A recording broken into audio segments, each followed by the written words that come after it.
Because neither party is blameless for the decisions that led to this problem.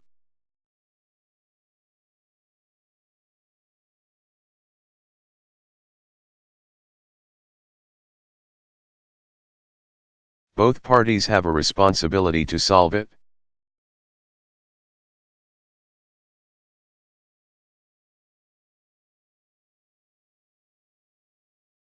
And over the last several months, that's what we've been trying to do.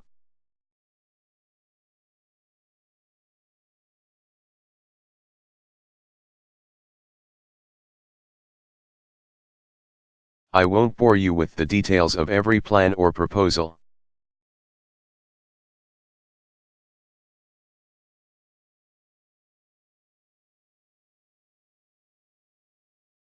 But basically, the debate has centered around two different approaches.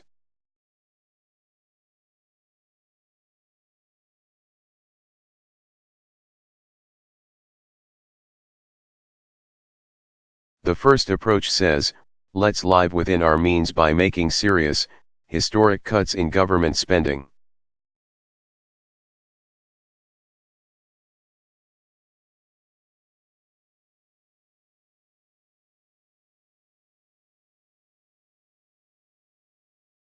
Let's cut domestic spending to the lowest level it's been since Dwight Eisenhower was president.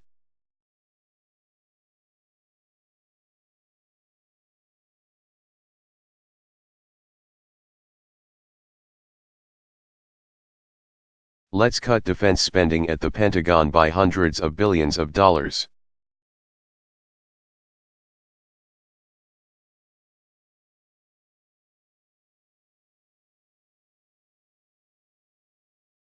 Let's cut out waste and fraud in healthcare programs like Medicare, and at the same time,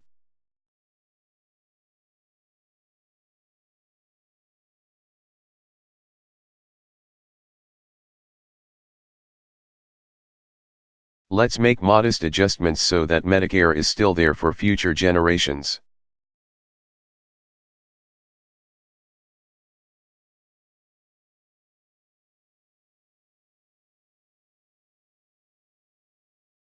Finally, let's ask the wealthiest Americans and biggest corporations.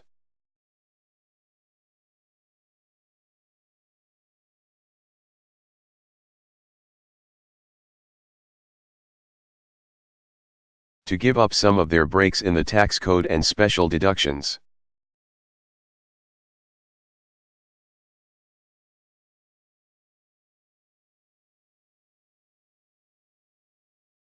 This balanced approach asks everyone to give a little without requiring anyone to sacrifice too much.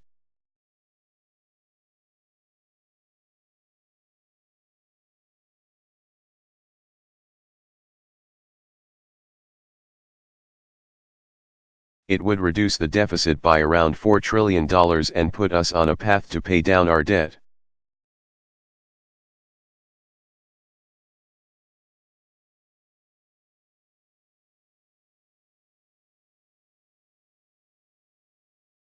And the cuts wouldn't happen so abruptly that they'd be a drag on our economy.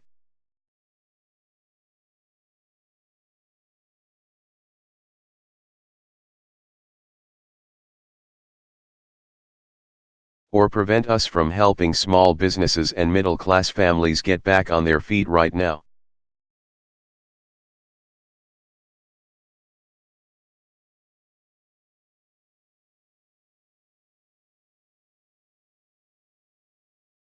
This approach is also bipartisan.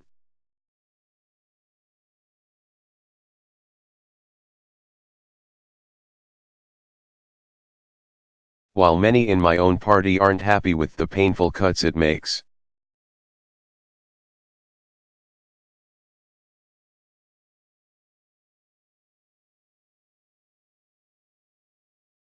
Enough will be willing to accept them if the burden is fairly shared.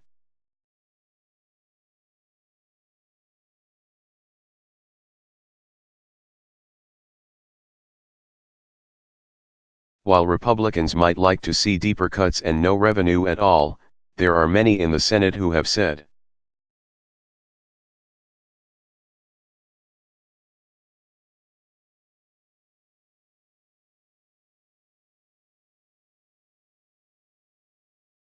Yes, I'm willing to put politics aside and consider this approach because I care about solving the problem.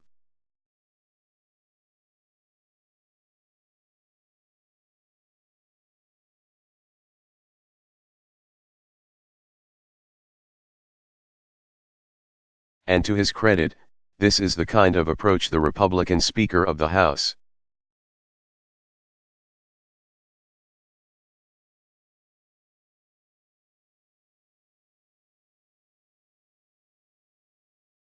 John Boehner, was working on with me over the last several weeks.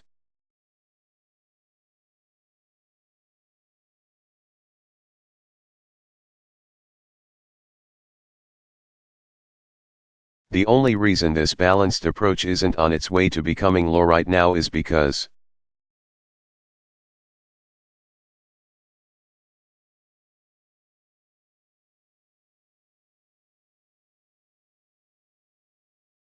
a significant number of Republicans in Congress are insisting on a different approach, a cuts-only approach.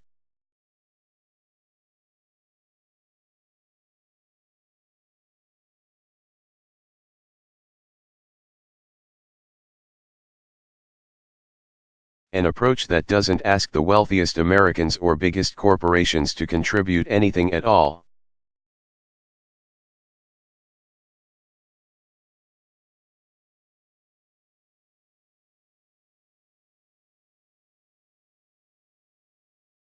And because nothing is asked of those at the top of the income scale.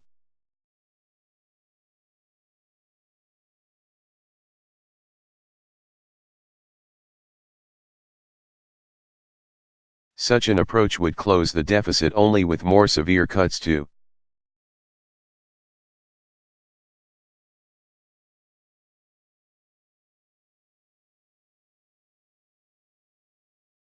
programs we all care about, cuts that place a greater burden on working families.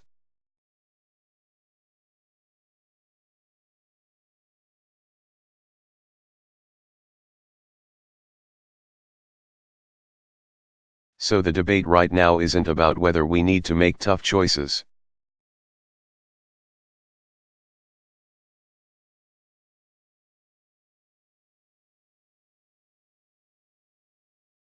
Democrats and Republicans agree on the amount of deficit reduction we need.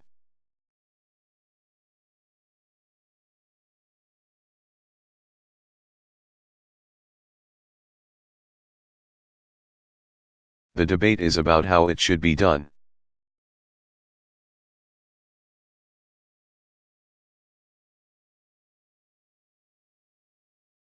Most Americans, regardless of political party,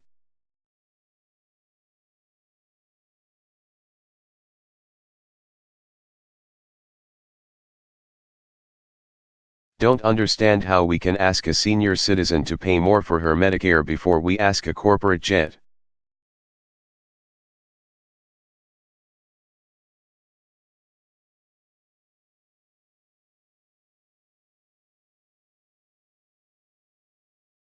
Owner or the oil companies to give up tax breaks that other companies don't get.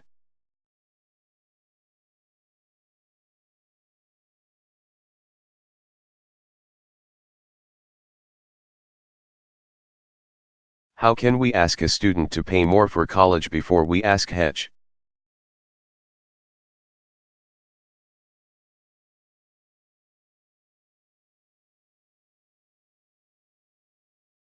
fund managers to stop paying taxes at a lower rate than their secretaries?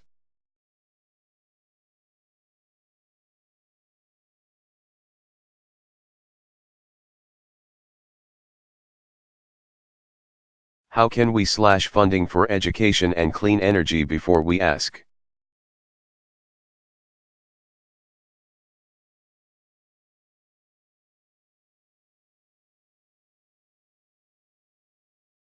people like me to give up tax breaks we don't need and didn't ask for?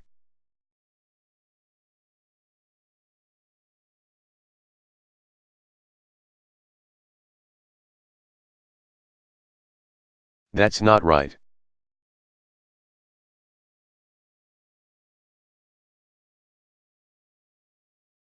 It's not fair. We all want a government that lives within its means.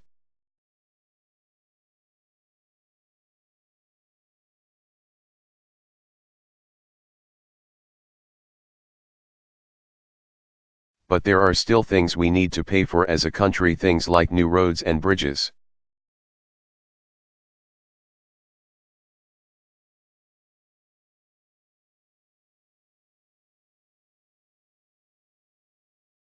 Weather satellites and food inspection, services to veterans and medical research.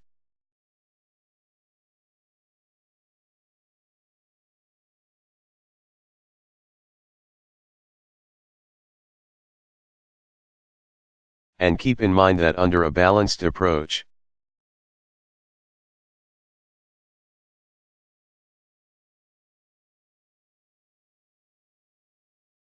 the 98% of Americans who make under $250,000 would see no tax increases at all.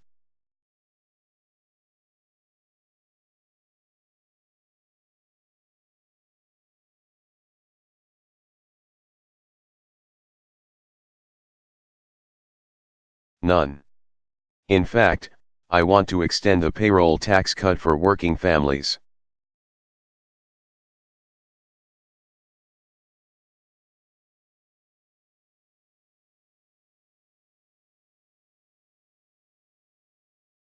What we're talking about under a balanced approach is asking Americans whose incomes have gone up the most.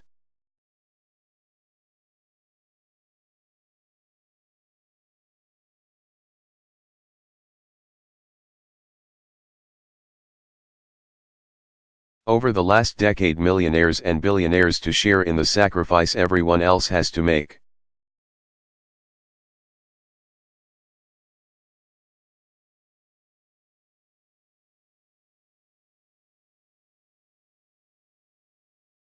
And I think these patriotic Americans are willing to pitch in.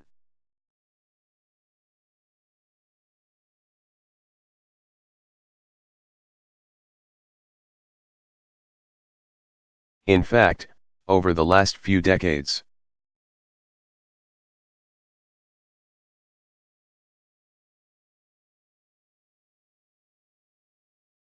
they pitched in every time we passed a bipartisan deal to reduce the deficit.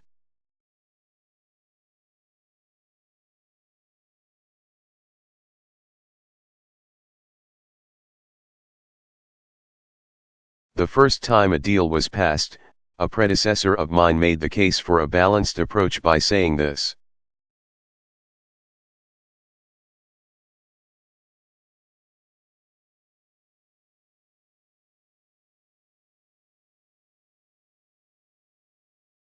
would you rather reduce deficits and interest rates by raising revenue from those who are not now paying their fair share?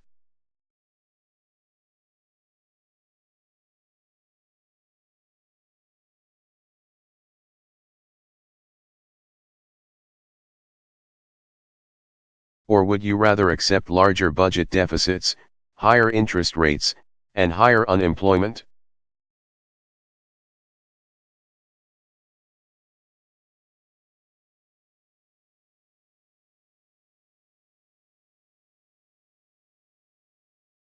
And I think I know your answer.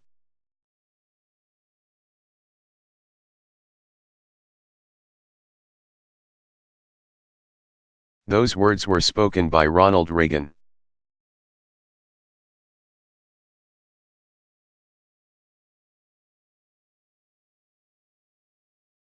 But today, many Republicans in the House refuse to consider this kind of balanced approach.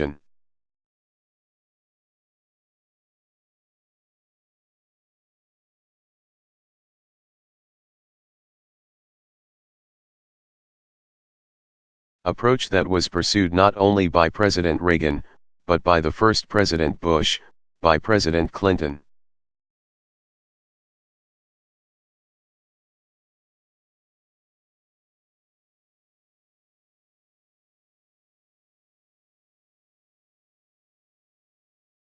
By myself, and by many Democrats and Republicans in the United States Senate.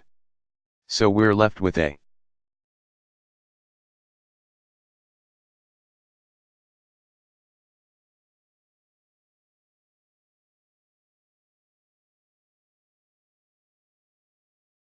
Stalemate.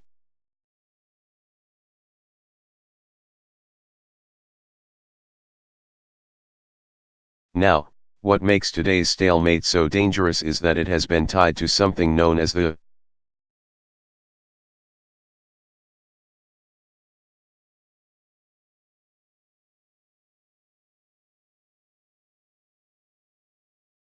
debt ceiling, a term that most people outside of Washington have probably never heard of before.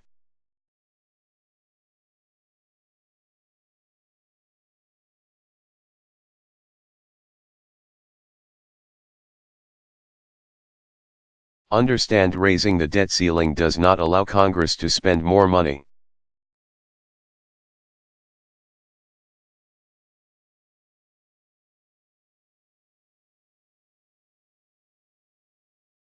It simply gives our country the ability to pay the bills that Congress has already racked up.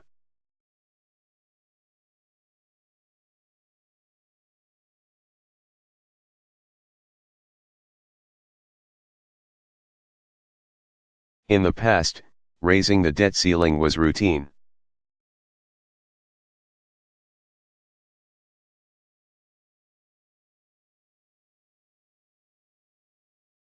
Since the 1950s, Congress has always passed it.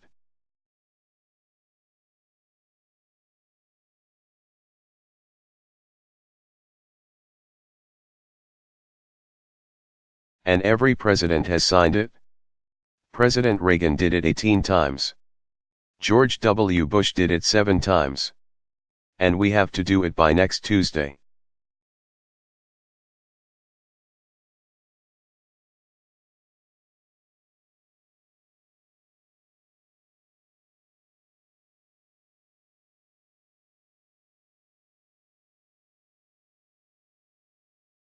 August 2nd, or else we won't be able to pay all of our bills.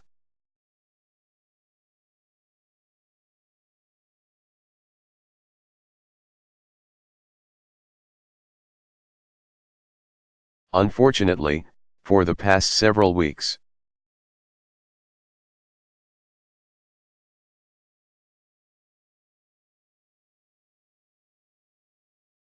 Republican House members have essentially said that the only way they'll vote to prevent America's first ever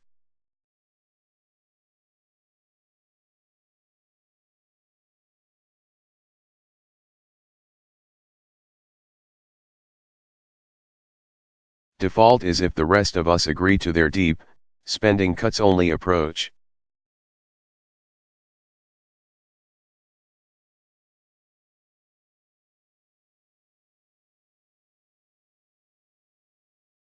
If that happens, and we default, we would not have enough money to pay all of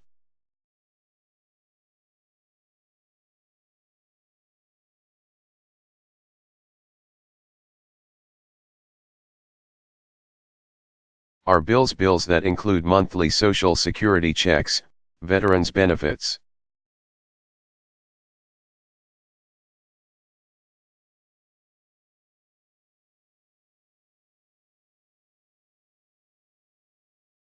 and the government contracts we've signed with thousands of businesses.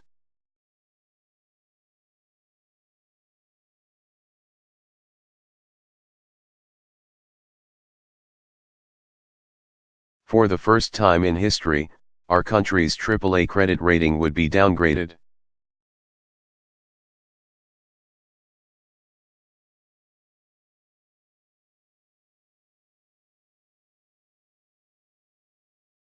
Leaving investors around the world to wonder whether the United States is still a good bet.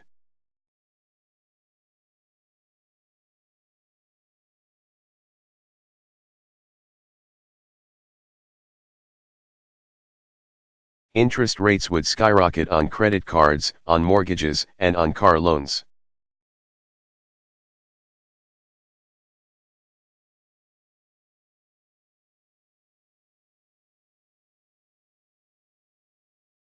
Which amounts to a huge tax hike on the American people.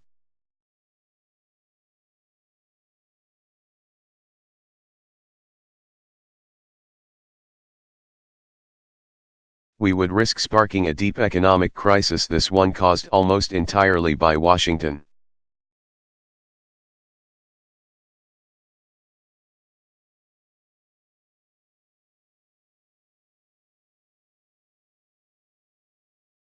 So defaulting on our obligations is a reckless and irresponsible outcome to this debate.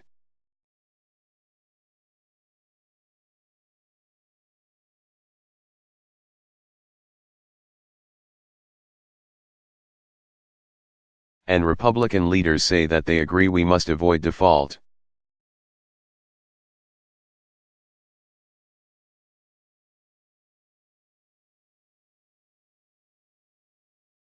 But the new approach that Speaker Boehner unveiled today, which would temporarily extend the debt ceiling in exchange for spending cuts,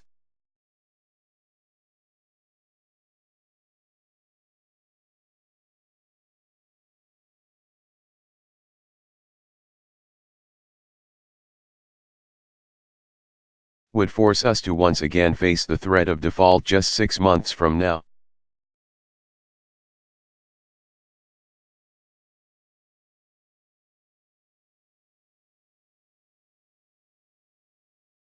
In other words, it doesn't solve the problem.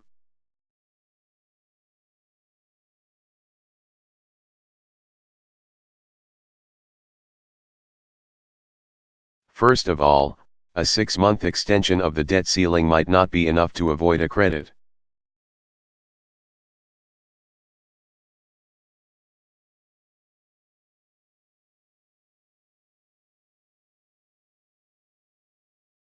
Downgrade and the higher interest rates that all Americans would have to pay as a result.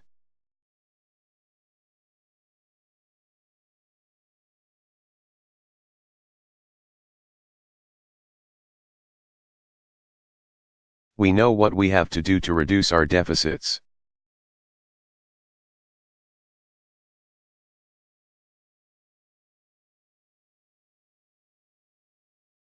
There's no point in putting the economy at risk by kicking the can further down the road.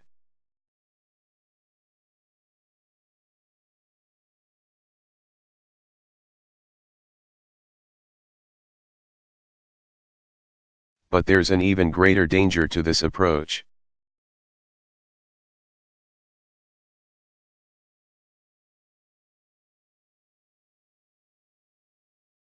Based on what we've seen these past few weeks, we know what to expect 6 months from now.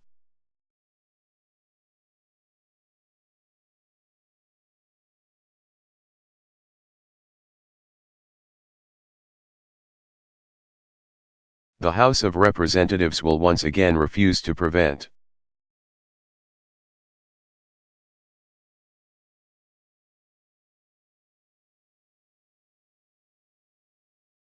Default unless the rest of us accept their cuts-only approach.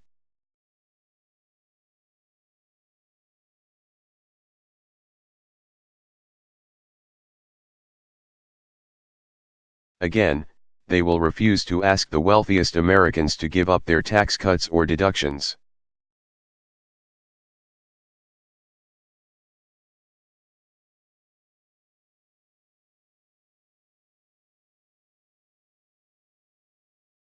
Again, they will demand harsh cuts to programs like Medicare.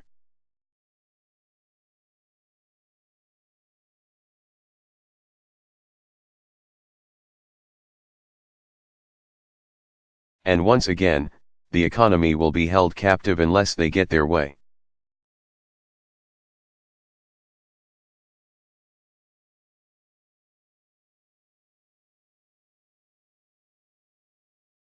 This is no way to run the greatest country on earth.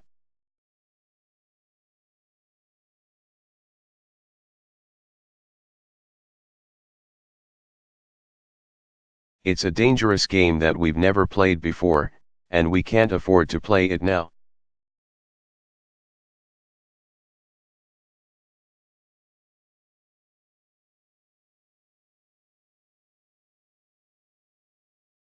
Not when the jobs and livelihoods of so many families are at stake.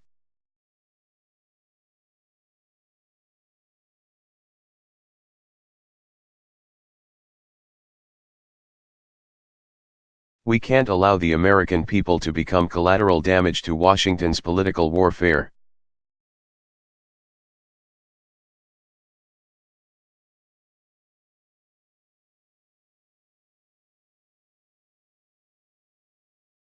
Congress now has 1 week left to act, and there are still paths forward. The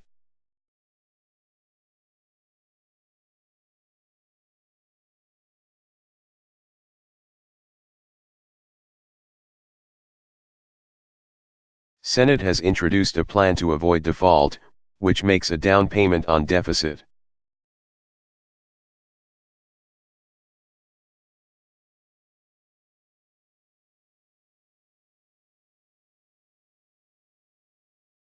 Reduction and ensures that we don't have to go through this again in 6 months.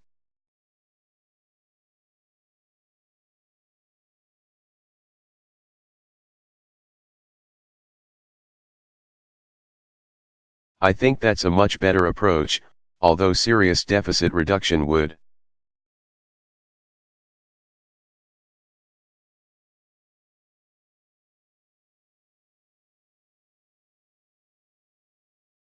Still require us to tackle the tough challenges of entitlement and tax reform.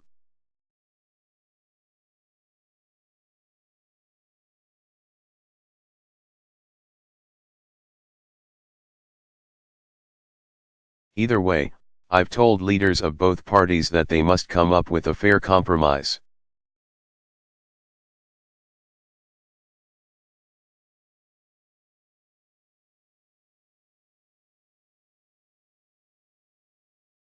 In the next few days that can pass both houses of Congress and a compromise that I can sign.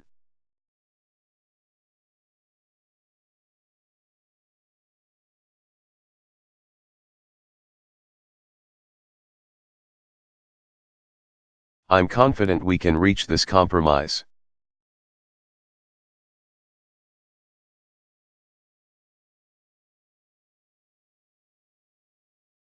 Despite our disagreements, Republican leaders and I have found common ground before.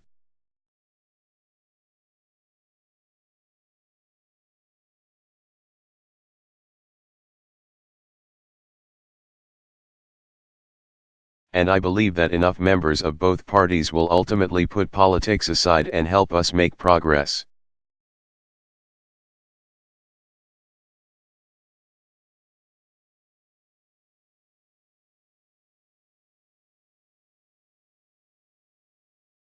Now, I realize that a lot of the new members of Congress and I don't see eye to eye on many issues.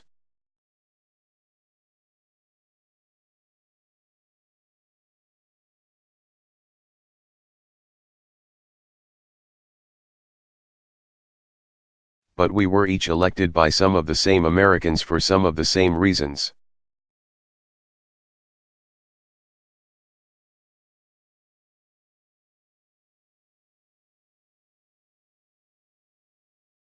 Yes, many want government to start living within its means.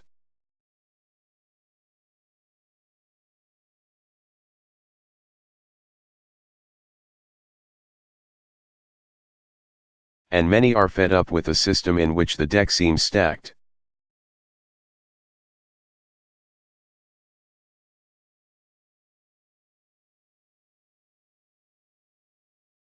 Against middle-class Americans in favor of the wealthiest few.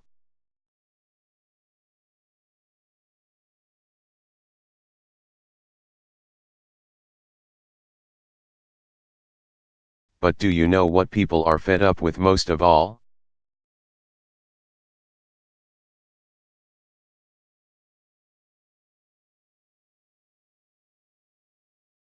They're fed up with a town where compromise has become a dirty word. They work all day long.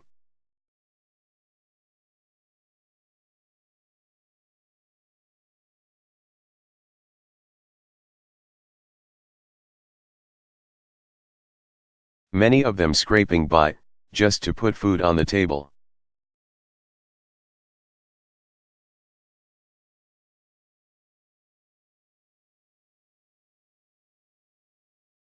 And when these Americans come home at night, bone-tired, and turn on the news,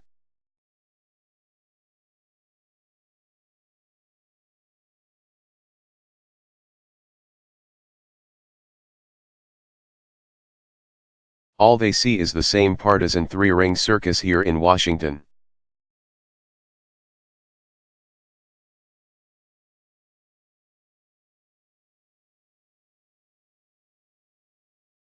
They see leaders who can't seem to come together and do what it takes to make life just.